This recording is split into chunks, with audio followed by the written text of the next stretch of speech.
Hello बच्चों, कैसे हो आप लोग? बढ़िया।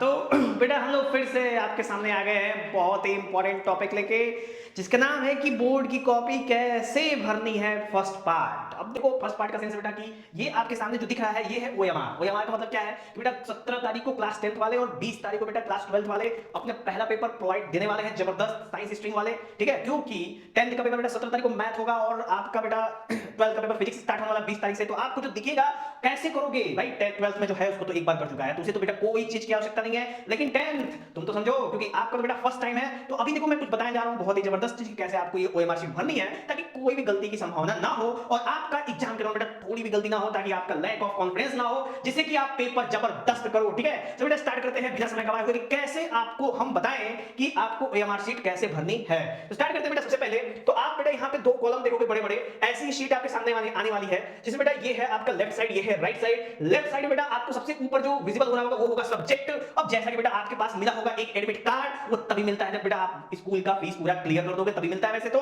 लेकिन डिपेंड करता है कि स्कूल वाले कैसे हैं, अगर अच्छे होंगे तो दे ही देंगे। ठीक है, तो जब हम स्टार्ट करते हैं बेटा सब्जेक्ट की बात करें सबसे पहले, तो सब्जेक्ट है हम लोग का क्या, सबसे पहला सब्जेक्ट क्या है बेटा, वो है मैथमेटिक्स है। क्या है बेटा, मैथमेटिक्स। वो है बेटा आपका 10th क्लास का विषय कोड, आप यहां बेटा फिल कर दोगे क्योंकि आपके एडमिट कार्ड पे वो सब्जेक्ट कोड लिखा होगा, उसको आप यहां फिल करोगे। उसके बाद day and date of examination, तो डे वो कौन सा दिन है, मंडे है, Tuesday, Wednesday, Thursday, Friday, Saturday, कौन सा दिन है, प्लस अब बात बेटा डेट है तो वो है बेटा 17/2 और वो है बेटा आपका 26, तो 17 फरवरी को आपका पेपर होने वाला है। अब आपको बेटा एक बात बता दूं कि बहुत ही जबरदस्त समय है पेपर देने का, क्योंकि अभी अभी ताजा ताजा क्या चल रहा है बेटा, ये है फुल मस्ती का टाइम, मस्ती को तेल लेने। अब आ जाओ बेटा सबसे मोस्ट फोकस वाली बात करेंगे, कौन सा मीडियम भाई, सीबीएसई वाले हो तो इंग्लिश में ही आप आंसर लिखोगे, यानी इंग्लिश मीडियम होगा बेटा। और जब आपको पेपर मिलेगा ना तो उस पेपर पे बेटा इस साइड आपको कोड नंबर लिखा होगा, जो आपको कोड नंबर बेटा यहां फिलअप करना है। कौन सा सेट है, 1 है, 2 है, 3 है, 4 है, कौन सा है वो आपको जो भी है उसको बेटा यहां पे गोला कर देना है। उत्तर पुस्तिका की संख्या सप्लीमेंट्री जरूरी नहीं होता है, क्योंकि इतनी शीट होती है उसके अंदर कि कॉपी जल्दी फिलअप नहीं होता है। ठीक है, अब बेटा बेंचमार्क की बात करें तो अगर आपके पास डिसेबिलिटी है तो यस होगा, नहीं है तो नहीं होगा। तो यहां बेटा बहुत सारी संख्याओं में नहीं होगा।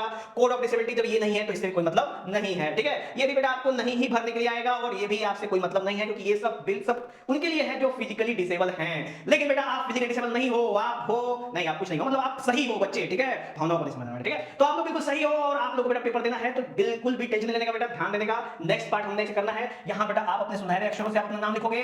जैसे मान लो बेटा यहां पे मैं अपना नाम लिख दूं, यहां पे बेटा ऐसे, फिर बीच में स्पेस देके टाइटल, तो ए के नीचे बेटा ए को कलर करना है, एस के नीचे आपको बेटा एस को कलर करना है, एच के नीचे बेटा आपको एच को कलर करना है, यू के नीचे बेटा आपको यू को कलर करना है, टी के नीचे बेटा आपको टी को कलर करना है, ओ के नीचे बेटा आपको ओ को कलर करना है, एस के नीचे बेटा आपको एस के कलर करना है, एच के नीचे बेटा आपको एच कलर करना है। देखो गलती क्या करते हो बेटा, जैसे टीजी में हम लोग भूल जाते हैं कि भरना क्या है, तो एक ही लाइन में ए एस एच सब भर देते हैं। यही नहीं करना है, क्योंकि आपको इसको करने के लिए पूरे 15 मिनट मिलेंगे, 15 मिनट आराम से करो। ठीक है, कोई गलती नहीं है बेटा। उसके बाद बेटा यहाँ पे वो बोर्ड वाले भर के 1 2 3 4 करके देंगे। उसके बाद आपको बेटा एक रोल नंबर मिला होगा, वो रोल नंबर आपको लाइन से 1 2 7 4 3 2 1 0 उसके अंदर कलरिंग करना है। उसके बेटा सब्जेक्ट कोड जो आप यहाँ लिखोगे, सब्जेक्ट कोड बेटा यहाँ पे, हाँ देखो बेटा यहाँ पे एक सब्जेक्ट कोड लिखोगे, वही 3 अंक का डिजिट आप यहाँ लिखोगे। फिर सेंटर संख्या दिया होगा, वो आपके एडमिट कार्ड के ऊपर ही सेंटर नंबर लिखा होता है, जहाँ पे आपका बोर्ड का पेपर देने जाता है वो सेंटर लिख के फिर वैसे ही ब्लैकिंग कर देंगे बेटा। फिर सब्जेक्ट में आपका यहाँ पे लिख देंगे mathematics, school number as per admit card से स्कूल नंबर क्या है वो यहाँ मेंशन करेंगे, एडमिट पे सब लिखा होता है बेटा। रोल नंबर यहाँ पे शब्दों में लिखेंगे, कितने करोड़, कितने लाख, कितने हजार, कितने संख्याओं में आपका है आपका बेटा यहाँ पे। उसके बाद रोल नंबर और नेक्स्ट में आपका बेटा फादर सिग्नेचर, तो फादर साइन आप यहाँ पे जो भी समझ में आया बेटा, जो भी नहीं जो फादर लिखा है वही लिखेंगे, कुछ भी नहीं लिखेंगे। ठीक है, और आखिरी बेटा आप अपना सिग्नेचर मारेंगे। सिग्नेचर एकदम काबिल वाला सिग्नेचर नहीं चाहिए, वहां पे चाहिए आपको रिटन हैंड सिग्नेचर, यानी कि आपको अपना नाम ही फुल नेम वहां लिखना है, बिल्कुल टैलेंट नहीं दिखाना है। ठीक है, वहां पे आपको कंप्लीट टाइटल के साथ जैसे आपने यहाँ पे लिखा हुआ है वैसे ही आपको यहाँ पे अपना नाम लिखना है, और इसी के साथ बेटा आपका ये फुल फॉर्म भर जाएगा। इसके अलावा कोई भी काबिलियत नहीं करने का, वरना मामला गड़बड़ हो जाएगा। एग्जामिनर आएगा, आपको दो झापड़ लगाएगा, फिर आपका पूरा का पूरा जो फोकस था बेटा पूरा याद करके आए थे, या फिर अगर नहीं भी लगाएगा दो झापड़ तो इतना डांट देगा कि आपका पूरा का पूरा दिमाग में जो मैथ ऐसे ऐसे चल रहा था बेटा वो बह के निकल जाएगा, फिर हाथ मलते रह जाओगे। इसीलिए ये वाला बेटा हमारा वीडियो जरूर देखो, ताकि आपको ये समस्या का सामना ना करना पड़े। ठीक है, ज्यादा से ज्यादा बच्चों अपने दोस्तों को शेयर करो, लाइक करो, शेयर करो, सब्सक्राइब करो। मिलेंगे हम लोग नेक्स्ट में, जो कि आपके लिए बहुत इंपॉर्टेंट है। साइंस का पीवाईक्यू है तो मैथ्स का पीवाईक्यू के साथ हम लोग मिलेंगे। चलते हैं, जय हिंद।